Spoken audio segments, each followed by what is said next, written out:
Hi guys, nhóm pin for ngày nào mà lên cả một niệm đầu tiên đây hay không trái ní mình chụp quay đập đồng hay trực tiếp pin nhóm bắt này ra không ở đập đồng nằng hay ở bờ sân chỉ nhóm nhắm bắt trong bọc quạt này rất anh nó nhóm này chàng vẫn ta bờ sân chỉ quạt nhắm bắt trong bọc nhóm với nó gọi này chàng rồi tỏ là nhóm này rơi chỉ tất cả bật này có mới cái này cái hả nhóm đâu bên bật này đâu có bật này chụp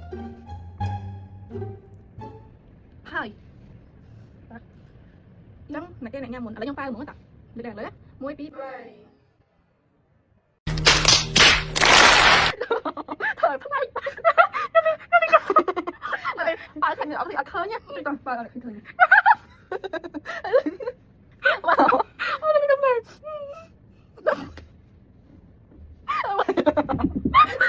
đây là lên mình cái cơn muối bí bay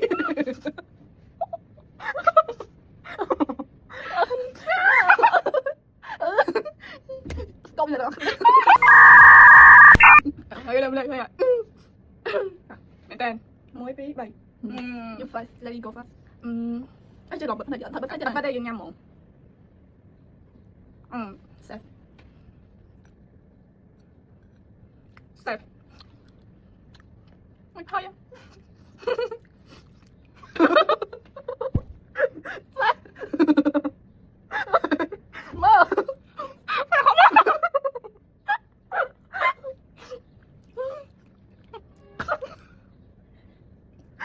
Gạo đó lại trong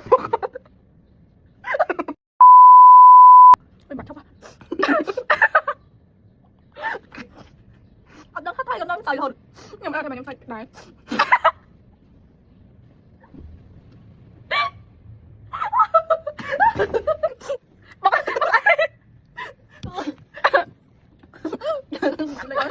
thay về rồi mà mày sai không sai nó sai 3 days later.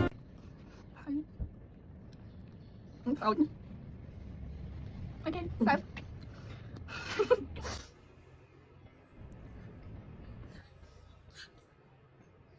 Trái.